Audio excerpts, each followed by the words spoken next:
There are Yeti cups to be won. There are Yeti cups. Yeti cups to be won, so if you're interested in winning a Yeti cup, please come into the other room. There is no pressure. If you want to stay in this room and you want to learn and go through the overview session again, you can. But yeah, if you want to come with us, it's right this way, straight down the hallway. Go for it. Thanks, guys. Thank you. Yes, no judgment. Please feel free. If you know what Castleman's is and you don't want to hear about it again, feel free to go to the trivia room.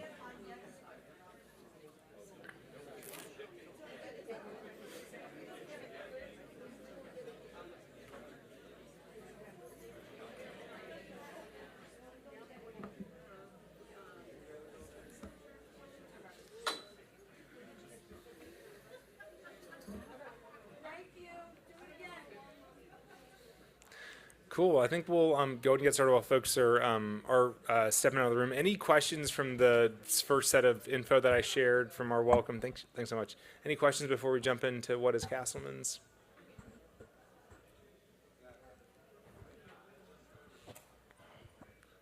All right, nice. I want to quickly call out one of our board members, Betty Jacobs, who's here. Betty's in the back of the room. She's been an amazing board member for the CCN for years. So round of applause for Betty. She's been so helpful to this whole mission.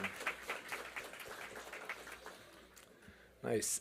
Okay, so what is Castleman disease? I think when you think about Castleman's, I think it's helpful to think about what is common across all the subtypes of Castleman's, and that's that we have a particular appearance to our lymph node that looks different from a typical or a normal lymph node. So that's the thing that's shared across all subtypes of Castleman disease. But that's really the only thing that's shared across all subtypes.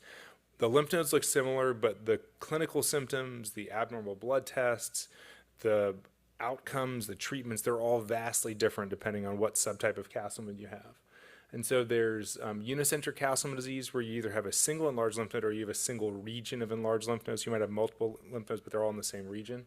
That is often able to be treated effectively with resection of the lymph node, although research that we published about 1.5 years ago found that there are unicentric Castleman disease patients who have their lymph node taken out who still have continued lingering symptoms even after the surgery. And so that's another example where I think it's so important to have patients working together with our researchers, because we wouldn't have come across that if it wasn't for patients sharing this with us. It's really, really, really, really important. Patients generally have a good outcome in terms of 5-year overall survival prognosis, and risks of challenging, life-threatening aspects are limited, thankfully, in unicentric Castleman's patients.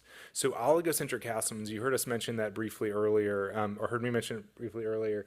Oligocentric is where you have a few regions of enlarged lymph nodes. So oligo means few, uni one, multi-many, oligo few. So it's where you might have 2 or 3 enlarged lymph nodes that are in 2 or 3 nearby regions.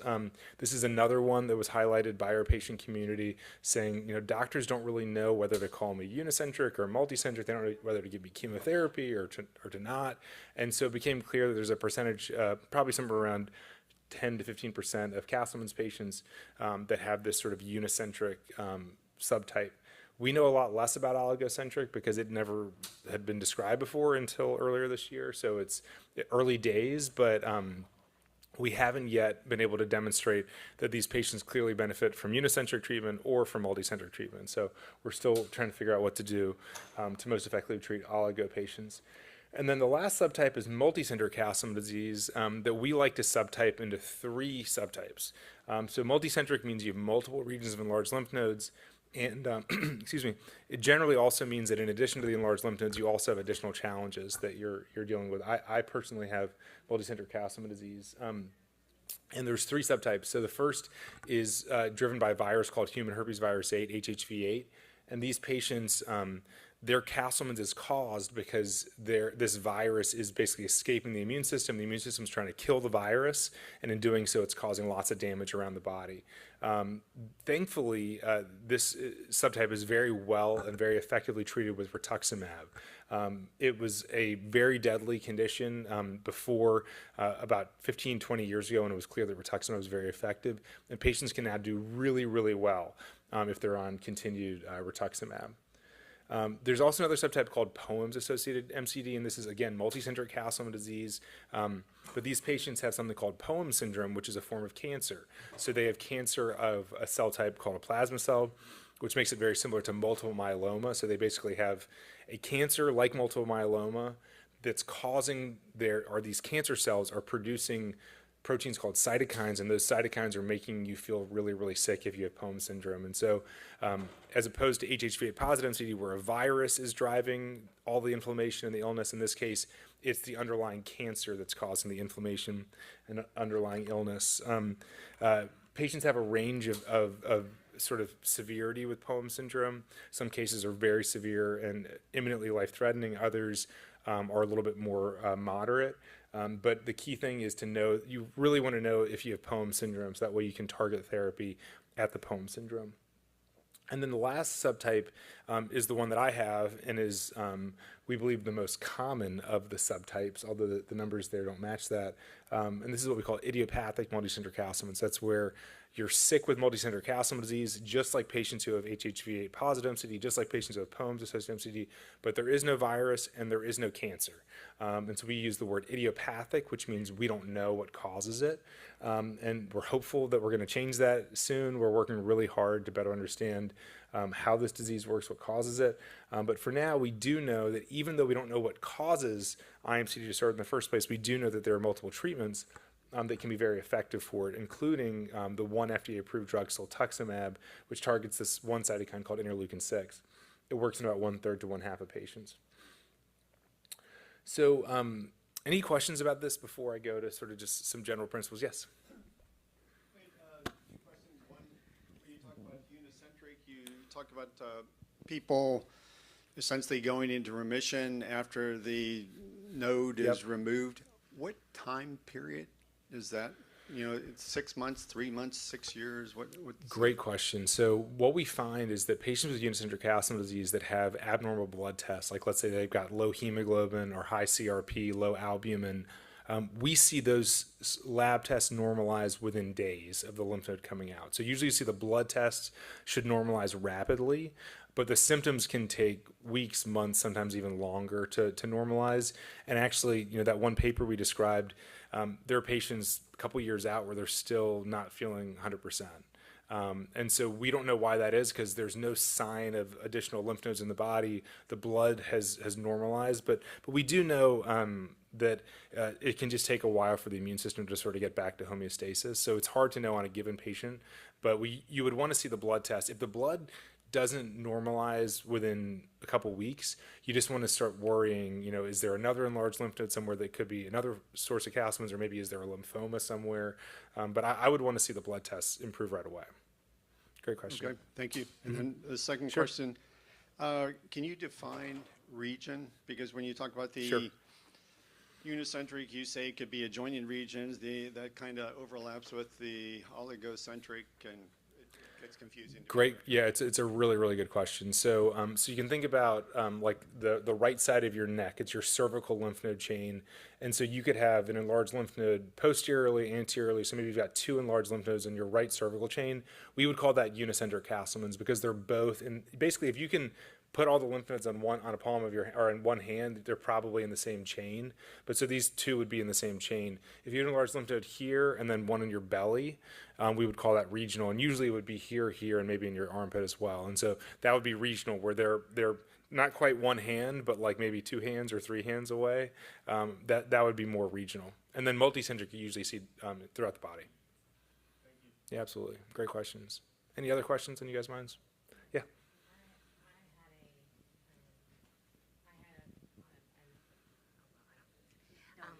Then the people on Zoom can hear.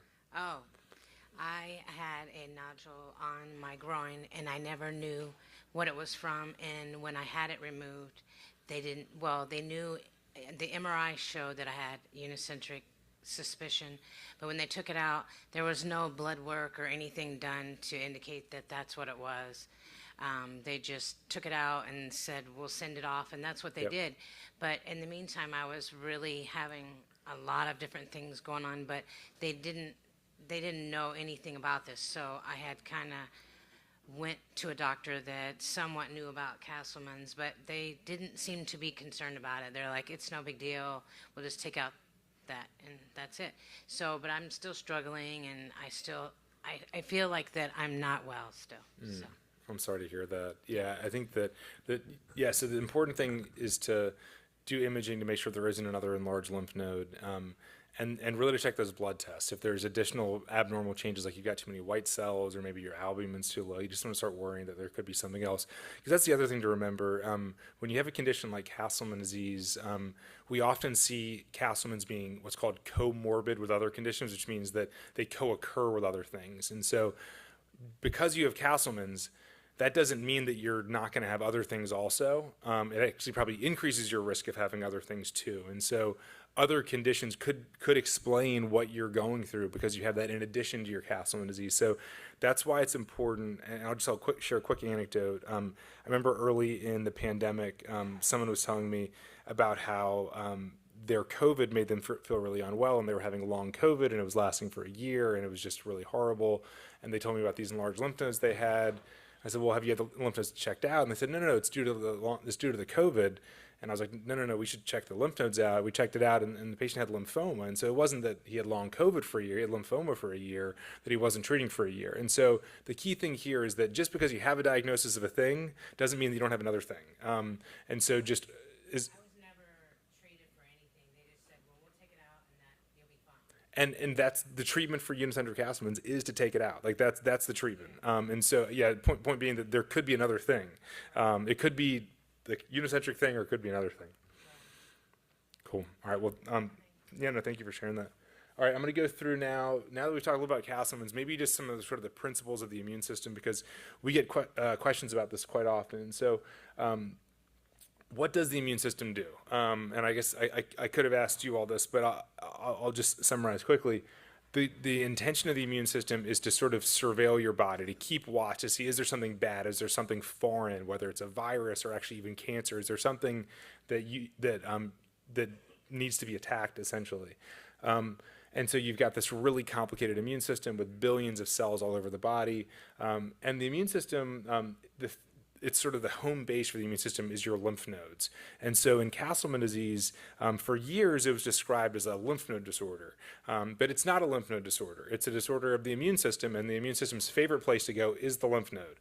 And so you see enlarged lymph nodes because that's where immune cells like to go to talk to one another. You think about, you've got billions of immune cells all over your body. They need places to go to communicate and to sort of come up with war plans. They go to the lymph node to do that. So the immune system's always in this watchful mode, looking, surveilling, moving all over your body, looking for bad things. And then when it sees something bad, it turns on and it begins to fight that thing. As I mentioned before, it could be a virus, could be bacteria, it could be cancer. Your immune system's really good at killing those things. And so it wants to go into this activated state. It wants to kill the thing, then it wants to go back into an inactivated state, go back into surveillance. And of course, as part of fighting, it releases these cytokines. I mentioned these proteins that help other immune cells to communicate and understand what are we fighting against, what do we need to do to kill whatever it is that's causing problems. And then you always want it to stop and return to normal. So when we think about a healthy immune system, we like to use a firefighter analogy. So you can think about it as a healthy immune cell is sort of like a firefighter that's hanging out at the fire department waiting to hear that there's a fire somewhere. They're in a watchful surveillance mode. When the fire starts, they get in their trucks, they head to wherever the fire is, they put the fire out, they use just enough water to put the fire out, but they don't flood the town or they don't cause any problems. There's no sort of secondary damage beyond putting the fire out. That's a good, healthy immune response. The firefighter goes back to the fire department or the lymph node, and it's inactive. That's what you're supposed to have. In Castleman's, we like to think about it as the firefighter is in the surveillance mode, but then begins to go into firefighting mode, even though there's no sign of a trigger. There's no virus, there's no cancer, there's nothing that we can detect to explain why it's turning into this fighting mode. So it starts using the water and the hose and the fire truck and starts just destroying all the buildings around town. There is no fire, but in the process of thinking there's a fire, really just destroys lots of good things all over town. You flood the city, you destroy these houses, it's the equivalent of causing problems to organs, and you eventually get organ failure. In the picture on the bottom right, that's me in the ICU 15 years ago. And so this is sort of how we think about Castleman's, and it doesn't seem to want to stop. So like a good immune response, fights something and then turns off. The Castleman's response is just relentless. So what causes it? We actually don't know what triggers the immune response. We spent a lot of time trying to understand which cell types are the key drivers. Catherine, who's in the room, is spending a lot of time working with Joe and Mike and Melanie to unlock which cell types are really the problem cell types in Castleman's. There are certain things that those cells utilize, almost like programs within the cells called pathways, and there's certain cytokines they release, but they all contribute to this really intense immune response. So when we think about the immune system, it's really important to have balance. A lot of people will say, well, take this vitamin or this thing to boost your immune system. And I always say, I don't want my immune system boosted at all. It's boosted enough. I take a medicine. I take sirolimus every day that suppresses my immune system, and it suppresses it really intensely. I take a medicine that you normally would give to someone who has an organ transplant, so that way your immune system doesn't destroy the organ. And that keeps me in remission. I feel great. I feel as healthy as I did 15 years ago before I ever got sick. And so the immune system should be in balance. And in Castleman's, or at least my subtype of Castleman's, IMCD, the problem isn't that it's a weak immune system. The problem is that it's too strong. And actually we have to weaken and dampen down the immune response. But of course, when you think about the immune system, the reason that you want it in balance is because you really don't want too weak of an immune response. If you have too weak of an immune system, you can get viruses and cancer, and there's a lot of problems from having too weak of an immune response, but you also don't want to have too strong of an immune response. So it's really about trying to find that balance. And, for me, I mentioned I'm on a drug that really weakens my immune system, but that's just part of what we've weighed as the pros and cons. I'm happy to have a weak immune system if that means that my Castleman's is under control and I can, live life the way that I'd like to. So you all know the symptoms of Castleman's. I don't have to tell you that because you live with Castleman's. Quickly, I'll just go through how do you diagnose it. First, you got to do a lymph node biopsy. Just like was mentioned earlier, if you have an enlarged lymph node, you got to cut it out. And when you look at it under the microscope, you should see features of Castleman's. If you don't, then that means it's not Castleman disease. They didn't see anything when they did the first biopsy. Oh, but the second one they did. No, when they took it out, that's when they said it was Castleman. Oh, yes. They saw on the MRI that it was suspicion, but then when they took it out and did the biopsy, they said, yeah, it is. So Yep. Yep. show for some. Well, yeah, it's a great point. So that's actually helpful point to make for the whole group, and that's that when we use the term lymph node biopsy, that could mean many things. So one form of biopsy is called a fine needle aspirate, where you just stick a really thin needle in, you pull cells out. That will never diagnose Castleman disease. Another one's called a core needle biopsy, where you stick a big needle into the lymph node and take that out. That will almost never diagnose Castleman's, but maybe if you get lucky, you'll see features of it. What you really need when we say biopsy is an excisional biopsy, where you cut the whole thing out and you look at the whole thing under the microscope. That's when you'll actually be able to tell. So if you have a needle aspirate or you have a core biopsy, that will not diagnose your Castleman's. You always want to have an excisional biopsy. So first step is you take out the lymph node. It's got to look a certain way under the microscope to make the diagnosis. And that's really the first step. It's a complicated set of features that you see in the lymph node. I remember early on, I was really frustrated, like, how come my doctors at this one hospital can't figure out what it is? And then my lymph node got sent to the Mayo Clinic and they could figure it out. And I didn't understand. I was like, how could they just not see it's Castleman's or it's not Castleman's? And now I know why they couldn't, because it's really complicated. A Castleman's lymph node looks a lot like a lymphoma lymph node, and a lot like a lupus lymph node, and a lot like a EBV lymph. It's very difficult, and it's actually, there's a huge spectrum of features. So even within Castleman's patients, we see a lot of variety in terms of lymph node features. Even within the same patient, you can have two lymph nodes cut out in different parts of your body that will have very different appearances. One might be consistent with Castleman's, one not consistent with Castleman's. So it's really, really, really complicated. Let's see. So I think I'm going to show two pictures here, and you have to tell me which one do you think is the Castleman's image. The top. You're saying top. Any other guesses? Both. That's a good guess. I should have done that. I did not do that. So it actually is the top one. But the point being that, like, it's very difficult to distinguish between cases, and there's this whole variety and whole spectrum of features. And we will actually, so we have the best pathologists in the world that are part of the CDC, and they're amazing, they're brilliant. In fact, one of the lead pathologists who works with us, she is literally considered the best hematopathologist in the world. Her Twitter handle is Heme Machine. Like, that's like how good she is. Like, that's actually her Twitter handle, but she's literally the best hematopathologist in the world. they disagree with one another all the time. And sometimes we've actually even given the same lymph node to the same pathologist, and they've disagreed with themselves from like a few months apart. And then we're like, well, actually, you know, a couple months ago you said that was Castleman's, and now you're saying it's not. So it's really, really complicated and not straightforward. Once you've got this diagnosis, it's really important to find a physician. So as we mentioned earlier, Madison can help get you to a doctor who has experience treating Castleman disease. Most doctors have never heard, or maybe they've heard of it, but they certainly haven't treated it. And so I'm a huge proponent of having a great local doctor who really knows your case that you can go to anytime you need them, but also having an expert somewhere else that you can go see. So you can travel to Little Rock or travel to Philadelphia, or you name the place, but having someone that maybe you see once a year or once every couple of years, but just someone who really is experienced with the disease.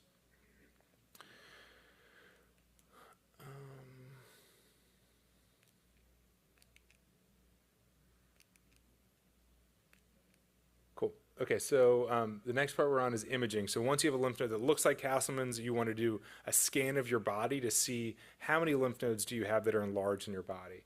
And so in unicentric Castleman disease, you might have a single enlarged lymph node. In multicentric Castleman's, this is a PET scan. You can see there's a lot of dark spots, and that indicates that there's many enlarged lymph nodes throughout the body that are enlarged. As we described earlier, there's also oligocentric, which is sort of in between the two. We recommend CT scans for everyone to determine this, and in some cases a PET scan may make sense, but generally at the diagnosis stage, CT scan is good enough. All right. So then there's a bunch of different abnormal blood tests that can be seen with Castleman's. I mentioned earlier, depending on your subtype, you might expect different things to be abnormal. But you definitely want to get blood work done. These are some of the labs that are often abnormal. I think it's important just to remember and just to know as a patient, what were your blood tests that were abnormal when you first got sick with Castleman's? Did you have a low albumin? Did you have ICRP? What was abnormal for you?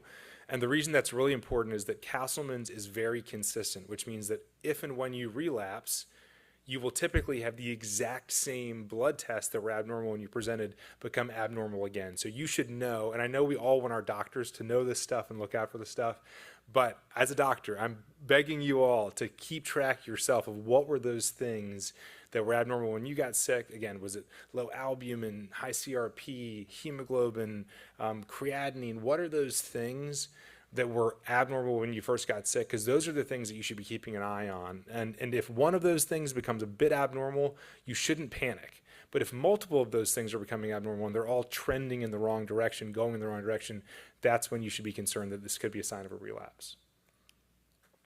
You should always remember that despite all of these things I mentioned just now, that everything looks like Castleman disease, it could still not be Castleman's. You can have a lymph node that looks like Castleman disease in one lymph node, and then another lymph node next to it might have lymphoma in it, and it's actually the lymphoma that's causing all the problems. You don't even have Castleman. It just looks like you have Castleman. So you always have to be aware that there could be another condition. And then once you've confirmed that it's not one of those other conditions, you really want to make sure you figure out the right subtype of Castleman's like we discussed before. There's some really simple tests to determine which type of multicentric Castleman's you have, and it's really important that you do those tests because your treatment is going to be different depending on which subtype of multicentric Castleman disease that you have.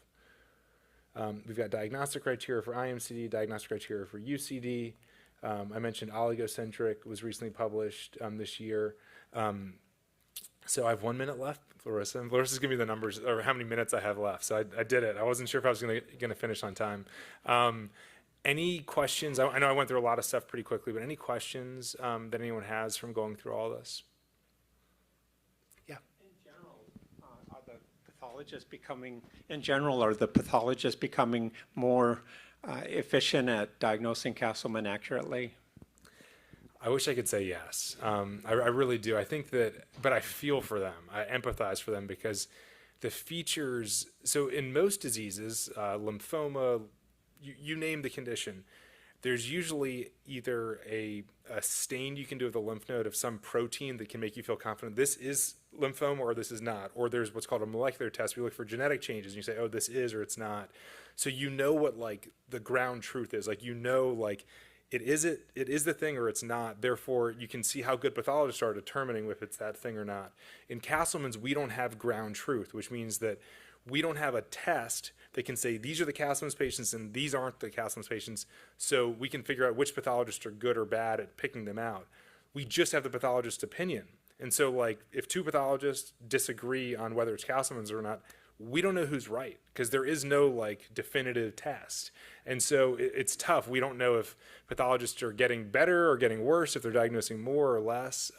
Although I will share, sort of hot off the press, we just submitted a research study that was led by Larissa and led by Bridget and Josh and others, specifically looking at people where our group of expert pathologists looked at their lymph nodes, looked at their case, and said, we don't think they're Castleman's. We think these people have Castleman's. We think these people don't have Castleman's. And the really interesting thing is that we found that patients that our expert pathologists didn't think had Castleman's responded to Castleman's treatments at almost the same level as the people they did think had Castleman's. So my interpretation of that is it's a good thing some pathologists thought they had Castleman's because that meant they got on a Castleman's treatment like siltuximab and they're doing well. Now, if they'd gone to see another pathologist who said you don't have Castleman disease, they might be treated for something else, lymphoma or lupus or who knows what they would have been diagnosed with or maybe not diagnosed with anything. So I say all this not to make you all lose faith in like our medical system, but really just to understand that it's really, really tough to figure out who has Castleman's, who doesn't. But this big takeaway from this study that, as I mentioned, we just submitted to a big conference a couple of days ago, it indicates that maybe we shouldn't be as stringent at saying this is a Castleman's patient or this isn't, because it turns out the people that we don't think have Castleman's based on pathology benefit from Castleman's drugs.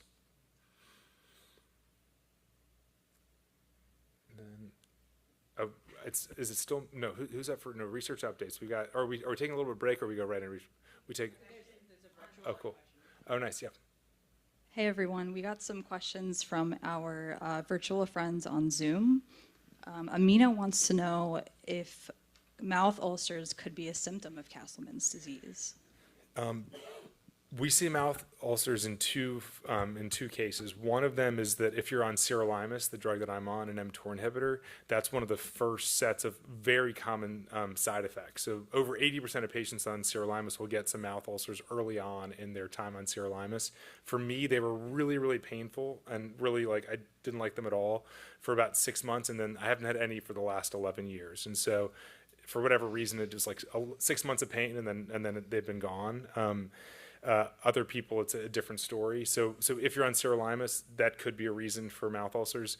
The second one is a more serious one, and that's that the most serious comorbidity with unicentric Castleman's disease, which means the most serious sort of disease that can come with unicentric, is something called paraneoplastic pemphigus, and that's oftentimes presents with mouth ulcers or skin ulcers, and PNP is a life-threatening condition. Patients can die from that. It's very serious, and so I would recommend if the person that's dialing in is not on sirolimus and they are having painful ulcers, they should see their doctor, and they should specifically bring up paraneoplastic pemphigus, and they should get evaluated really soon. Thank you. And there's a couple more if there's time. Eva is asking about the possibility of elevated cholesterol levels while taking siltuximab. And David is asking about the connection between lymphedema and IMCD. Yeah, so in patients on tocilizumab, which is like siltuximab, we do see increased levels of cholesterol and triglycerides. Because siltuximab and tocilizumab bind to the same cytokine, I would not be surprised if patients on siltuximab also have increased cholesterol levels and elevated triglycerides.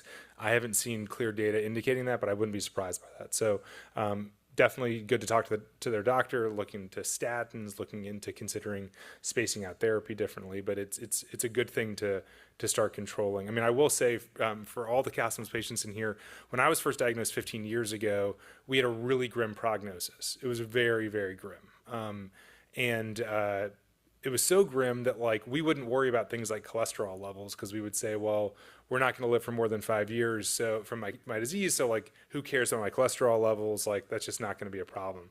Good news is we've made a lot of progress for this disease, so we need to start worrying about things like our cholesterol levels. Seriously, I mean, this is great, right? It's I used to eat hamburgers and do whatever, never exercise. I'm like, who cares? But we should care. We should do those things because with these drugs like siltuximab, we can live full lives, and therefore we can start worrying about things like long-term health risks like cholesterol. And then what was the second question? Oh, lymphedema. Was the question, is it common to have lymphedema?